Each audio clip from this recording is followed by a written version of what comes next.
Bonjour à tous.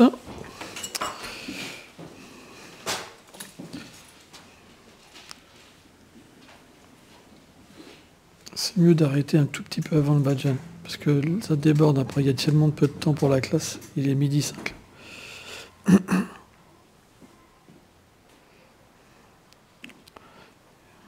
Et en plus, il faut que tu prépares ça. Donc nous allons lire un verset très fameux, qui est très intéressant, la Bhagavad Gita,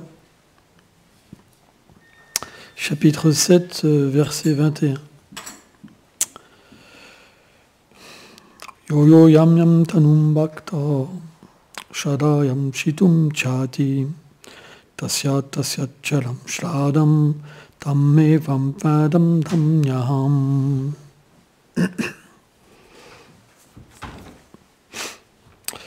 Selon le demi-dieu qu'un dévot intéressé par le fruit de l'action désire adorer avec foi, c'est moi en tant que l'âme suprême assise dans le cœur de tous les êtres qui rend indéfectible sa foi en ce demi-dieu particulier.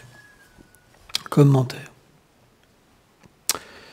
Le Seigneur Krishna est l'origine de tous les êtres. Il est la source de toutes les qualités et de toutes les diversités connues dans la création entière. Lorsqu'une personne adore un demi-dieu ou suit un chemin spirituel, c'est lui en tant que Vishnu, l'âme suprême, présente dans le cœur de tous les êtres, qui est réciproque avec l'adorateur. Il se manifeste alors comme la connexion entre l'adorateur et le demi-dieu, et donne la foi, la force et le fruit à l'adorateur selon sa qualification. Il existe un grand nombre de demi-dieux qui sont des personnes spéciales dotées de pouvoir par le Seigneur pour régir différents aspects de la création. Ils habitent les planètes de l'univers. Et lorsqu'une personne les adore à travers des devoirs prescrits, elle peut atteindre leur planète édénique et vivre parmi eux le temps correspondant aux bénéfices des actes pieux qu'elle accomplit sur terre. Puis elle doit reprendre de nouveau naissance en tant qu'être humain sur terre. Om Agana Timilandasya Gyanam Shalam Shalakaya Shakshul Militam Jena Taisme Shigulave Nama Shvichetanyam Manobistam Stapitam Jena Bhutare Swayam Lupa Kadamayam Dadati Swam Padam Tikam. Namo Namavanyanya Krishna Prema Pridayate Krishnaya Krishna Chaitanya Namne Golatvitse Namaha.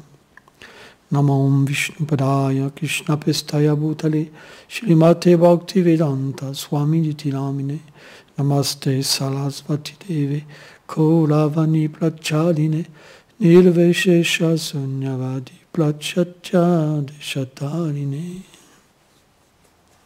Excusez-moi, j'ai un peu la voix cassée. Parce que j'ai fait le jeûne des Kadashi avant-hier et quand je jeûne, après, j'ai un peu la voix cassée. Donc, je suis content de vous voir. C'est toujours merveilleux de voir des chercheurs de vérité. C'est tellement rare, des gens qui cherchent la vérité. Mais pour chercher la vérité, nous devrons être dénués de sectarisme, de fanatisme. C'est très important. Par exemple, Krishna, qui est désigné dans les écritures védiques comme Krishna Bhagavan Swayam, le Seigneur originel. Alors, les écritures védiques ont été compilées par Srila Vyasadeva. C'est le Srila Vyasadeva dans le Srimad Bhagavatam, qui est le commentaire du Vedanta Sutra. Le Vedanta Sutra, qui est la conclusion des Védas, et le commentaire du Vedanta Sutra est le Srimad Bhagavatam. Donc, dans ce commentaire, il dépeint Krishna comme la vérité absolue, comme l'origine de tous les êtres et de toutes ces autres incarnations. Ce n'est pas nous qui le disons, ce n'est pas du fanatisme, c'est les écritures védiques. Mais Krishna a plein d'aspects, parce qu'en tant que le Seigneur, il se manifeste de différentes manières, selon ce que les êtres l'adorent. Et là, dans ce verset, Yoyam Patam Chahati, il explique qu'il est dans le cœur en tant que l'âme suprême, et qu'il prend la forme qu'une personne adore. C'est vraiment incroyable.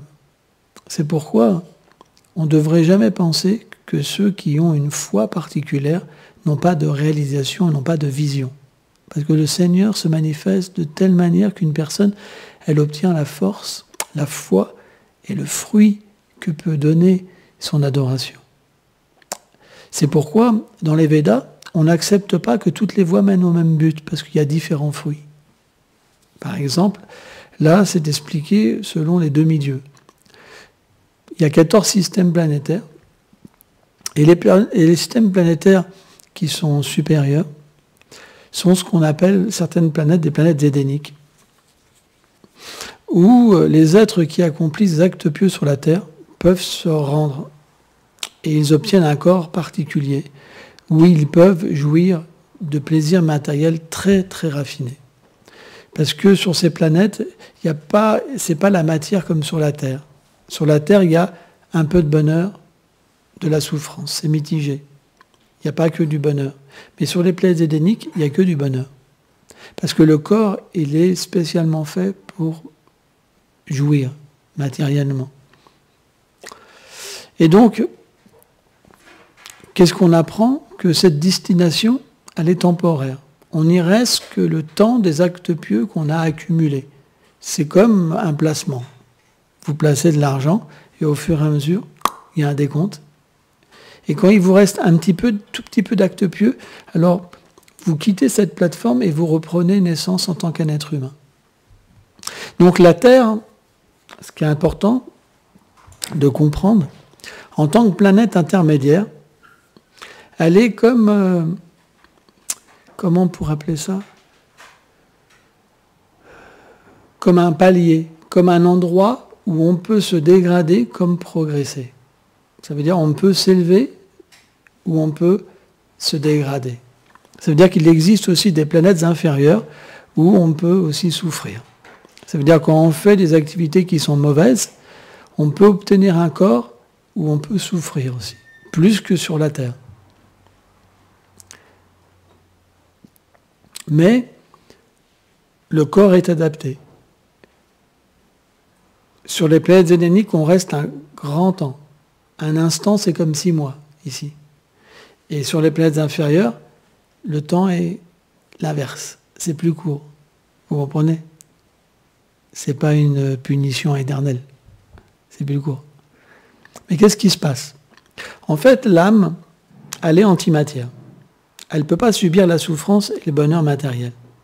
Elle est comme dans un état de rêve, c'est expliqué. Elle est recouverte de corps subtils, de corps grossiers qui changent selon les vies. Et le corps subtil reçoit les influences de l'énergie matérielle, l'ignorance, la passion, la vertu, plus l'influence du temps. Et il y a toutes les impressions des vies passées qui sont aussi présentes. C'est pour ça qu'on a tous des goûts, des consciences différentes, des intelligences différentes, des choses qu'on peut comprendre, ne pas comprendre, accepter. C'est pour ça aussi on peut se rappeler parfois de des choses passées aussi. Et donc, cette vie matérielle, l'âme, elle le vit comme un rêve. Ça veut dire qu'un rêve, par exemple, moi je rêvais aujourd'hui que j'étais à Vrindavan, là. Ce matin j'étais fatigué, je me suis reposé un quart d'heure et j'ai rêvé que j'étais à Vrindavan, avec un dévot qui s'appelle Indramana Swami. Et voilà, c'était un très beau rêve, très extatique, je me suis réveillé, très content. Donc ça, c'est des rêves qui peuvent être comparés comme des bons rêves. Puis parfois, on peut rêver d'un animal bizarre avec des grandes dents et des yeux tout rouges et qui vous court après, et ça, c'est un mauvais rêve. Mais quand on sort du rêve, qu'est-ce qui se passe? On retrouve une réalité avec le corps grossier, vous comprenez? Et quelque part, de nouveau, on vit sur cette conscience. Vous comprenez? Donc, La vie externe est comparée comme un grand rêve, et la vie de toutes les nuits qu'on a comme des petits rêves. Et quand on quitte un corps pour en reprendre un autre, c'est comme un autre rêve. Mais notre réalité à nous, elle est sur un autre plan. Elle est éternelle et elle est dans une relation divine avec le Seigneur suprême. Mais tant qu'on n'a pas réalisé cette relation, on est dans un état de rêve. Donc, qu'on aille sur une planète où qu'on souffre le mauvais rêve, ou qu'on aille sur une planète où on vit un bon rêve, ou entre les deux, ça reste un état de rêve. La seule chose, c'est que quand on fait des mauvais rêves, on a une impression négative qui est en nous. Je ne sais pas si certaines personnes ont fait des suites de cauchemars, mais il y en a, ils ont même peur de dormir. Ça arrive, hein. Il y en a, ils savent qu'ils vont être pris par quelque chose d'horrible. Et ils souffrent. C'est une angoisse. Ils se forcent à ne pas dormir. Et dès qu'ils dorment, ça revient. C'est le cauchemar, quoi. Beaucoup de gens expérimentent ça. Vous comprenez? Donc, il y a des endroits où on souffre, des endroits où on se réjouit. Et donc, ces impressions, ce que je voulais dire, ces impressions de souffrance, à un moment, elles restent. Et qu'est-ce qui se passe? Eh bien, on va vouloir en sortir définitivement. Quand l'être vivant, il a un peu d'activité pieuse et qu'il souffre, qu'est-ce qu'il fait? Alors, il y a ce qu'on appelle un phénomène qui est la foi, qu'on appelle en sanskrit Shraddha, qui va s'éveiller et qui va faire qu'une personne va prier, va vouloir trouver un refuge. Peu importe comment ça s'appelle, peu importe qui c'est. On va taper à toutes les portes parce qu'on cherche à fuir quelque chose.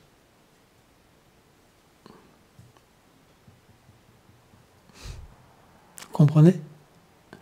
Et automatiquement, on va s'engager dans une voie, on va l'accepter si cette voie nous libère. C'est ça le phénomène de la spiritualité finalement, au début. La plupart des gens, la plupart des gens, ils cherchent, ils cherchent parce qu'ils souffrent. Parce que tout le monde te voit comme ça, c'est pas évident. Donc, soit tu vas faire une petite sieste, ou je sais pas. Non mais c'est vrai, parce que sans ça, ça dérange. Tu vois tous tourner la tête par là.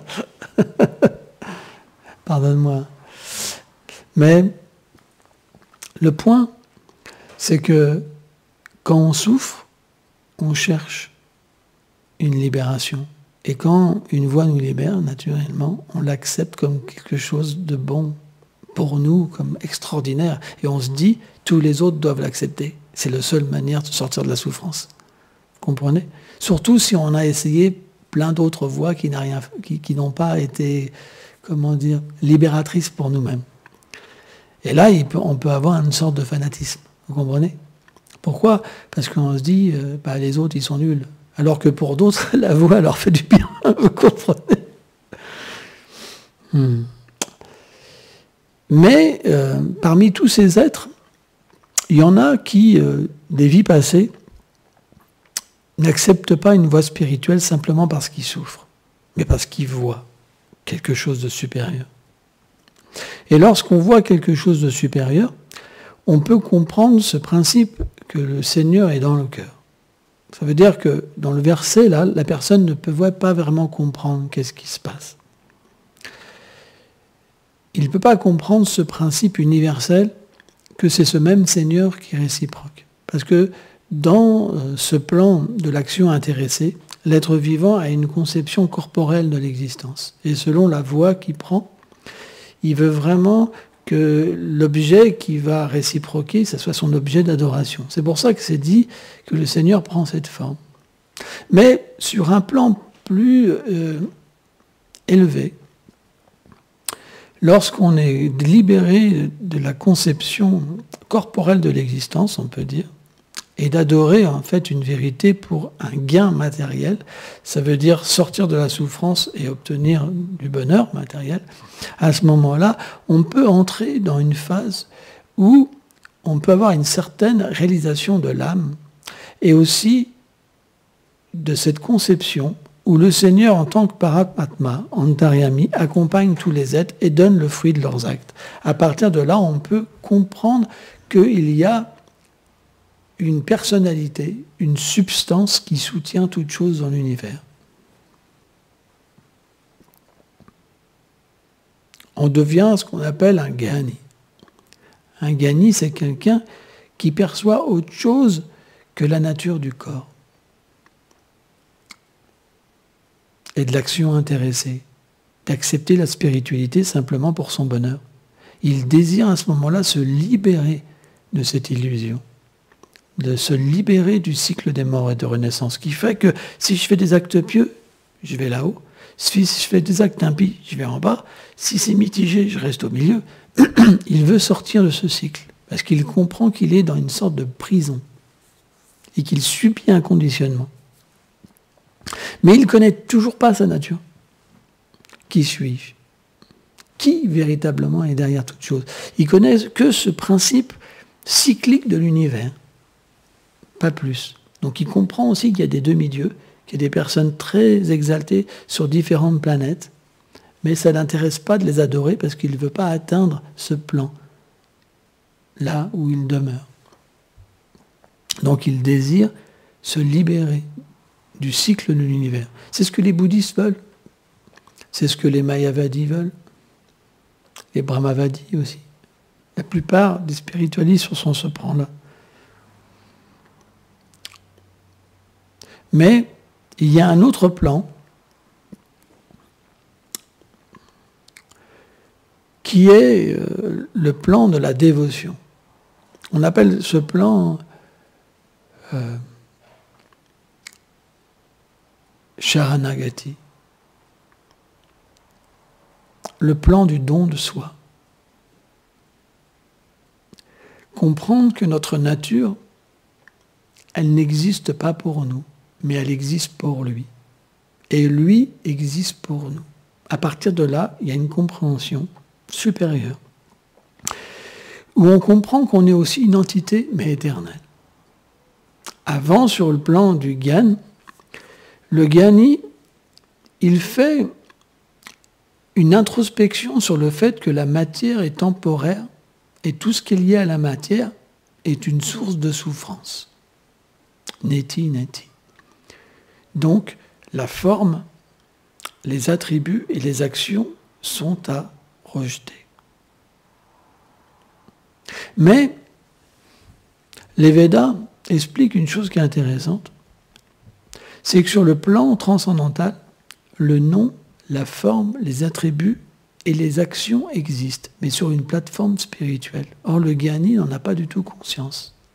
C'est pour ça qu'il désire, quelque part, détruire son entité. Mais ce n'est pas possible. Parce que l'âme, elle est insoluble. Elle ne peut pas être détruite. Et l'âme, elle ne peut pas être détruite. Elle ne peut pas être touchée, brûlée, coupée, mouillée, dissoute. Elle est éternelle. Elle est faite comme le Seigneur. Elle n'a jamais eu de début, elle n'a jamais eu de fin. C'est quelque chose qui est incommensurable. On ne peut pas détruire. C'est impossible. Même les plus grands mystiques, les Gyanis, qui ont réalisé le Brahman impersonnel, ils en sont revenus. Je prends l'exemple toujours, c'est quelque chose qui m'est venu dans... Je ne l'avais jamais entendu parler. Vous prenez une goutte d'eau, vous la mettez dans un bol d'eau, vous ne pourrez plus retrouver la goutte. S'ils étaient insolubles, ils n'auraient jamais pu revenir de leur expérience. Vous comprenez? Si vous prenez une goutte d'eau, si l'âme était soluble, vous la mettez dans l'océan, vous ne pouvez plus vous retrouver après. C'est fini, vous n'existez plus. Mais même ces plus grands mystiques sont toujours revenus de leur samadhi, de leur absorption totale. Parce que moi, j'ai eu ces expériences aussi, tout jeune, dans ma vie spirituelle. J'ai toujours comme ça en fusion toute la journée. Et c'était des expériences incroyables. Je me rappelle des fois, j'explosais comme ça, je me liquéfiais dans l'amour, quoi. Mais pourtant, je revenais tout le temps. Intéressant. Pourquoi? Parce qu'on ne peut pas détruire l'âme.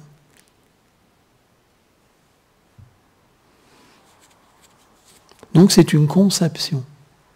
Mais dans la bhakti, dans la dévotion, Par la pratique spirituelle, on peut se libérer, mais aussi comprendre notre nature. Parce que le Seigneur, sur ce plan, il peut se révéler tel qu'il est. Parce que comme on existe pour lui, il y a même parenté qui est réciproque avec le désir des êtres, comme là on voit, il prend la forme et là il vient tel qu'il est. Donc on peut le connaître et se réaliser. Et c'est ça qui nous intéresse dans notre voie. Mais c'est pas qu'on rejette les autres voies. C'est ça qui est intéressant. Par exemple, quand j'étais dans d'autres voies, on rejetait toujours les autres voies, comme inférieures et comme irréelles, comme fausses. Tous, ils se trompaient, sauf nous. J'ai toujours vu ça partout. Et même dans certains courants Vaishnava, j'ai vu ça. Et au début, quand j'étais Vaishnava, je tombais sur plein de Vaishnavas qui étaient pareils. Et en fait, ils ne comprenaient pas notre philosophie. Pourtant, c'est clairement expliqué, parce qu'il y a ce fanatisme au début. Et c'est normal. C'est une manière de garder notre foi. Mais en fait, c'est clairement expliqué qu'on peut se libérer de tout fanatisme en comprenant les êtres. Parce qu'on est passé par tout ce phénomène. On n'arrive pas à la pure dévotion, comme ça, par hasard. Moi, je m'abandonne, maintenant, j'existe pour lui, il existe pour moi. Non, au début, on a tous des désirs, on passe. C'est une évolution. On évolue dans notre conscience. On a peut-être été chrétien dans notre vie passée, bouddhiste, vous comprenez? On évolue. On évolue. Chacun évolue. Chacun va dans une direction. Chacun a une nature. On n'a pas tous même, l'âme n'a pas tous la même, on n'a pas tous la même nature éternelle aussi, c'est expliqué. Parce qu'il y a différents endroits qui existent éternellement. Donc, tout ça, c'est quelque chose qu'on doit comprendre pour se libérer. Et aussi pour accepter les chemins des autres. Chacun a le droit d'être comme il veut. Et c'est ça qui est difficile. Parce que dans le monde matériel, on a un esprit de contrôler. On veut contrôler. C'est extrêmement difficile de ne pas vouloir contrôler les autres. Et c'est pour ça qu'on développe de la haine. Quand quelqu'un ne fait pas ce qu'on veut, on développe de la colère. Ceux qui sont parents, ils ont déjà goûté ça. Ceux qui sont chefs d'équipe, ils ont déjà goûté ça. Voilà. Vous avez un tout petit pouvoir, que les gens ne vont pas ce que vous voulez, c'est parti. Et c'est une source de souffrance. C'est pourquoi un Vaishnava, avant tout, ça devrait être un serviteur, pas un contrôleur. Quelqu'un qui sert. Quelqu'un qui s'adapte constamment, qui apprend constamment. Serviteur, ça veut dire quelqu'un qui est capable d'apprendre tout le temps. C'est ça la libération.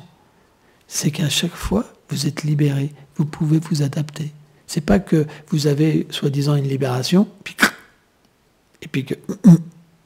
Non, la libération, c'est que vous voyez ce plan où le Seigneur accompagne les êtres, et vous évoluez avec tous les êtres. Et votre évolution, elle est libératrice. Elle est positive, elle est belle. Elle n'embête pas les autres. Elle aide tout le monde. Et c'est ça qui est important. Je voyais, par exemple, parfois je poste une vidéo sur Facebook. C'est pas que les gens, ils sont forcément d'accord. Mais il y en a un, il m'a dit, je respecte ta pensée, sauf que je suis pas forcément d'accord. C'est intéressant. Et là, je lui ai dit, ça, c'est la perfection. Respecter les autres, même si on a un point de vue différent. Ça, c'est la construction. C'est là qu'on permet d'harmoniser. Et c'est là qu'on va vers une véritable compréhension des choses. Quand on peut respecter la pensée d'un autre alors qu'on pense autrement, c'est-à-dire qu'on est sur le bon chemin. Et c'est important. Parce que tout le monde a une expérience des vies passées. Donc, si à chaque fois que vous rencontrez quelqu'un qui n'est pas d'accord avec vous et vous voulez le massacrer, c'est pas évident. Si vous regardez par exemple le communisme, à la base c'est pas mauvais comme idée. Tout le monde peut vivre ensemble. Mais qu'est-ce qu'ils ont fait? Une fois qu'il y en a qui étaient un petit peu différents, ils les ont enfermés. Ils les ont tués. Parce qu'il fallait que tout le monde pense pareil. C'est pas possible. C'est pas parfait. Vous comprenez? Donc on serait dans une sorte de communisme spirituel.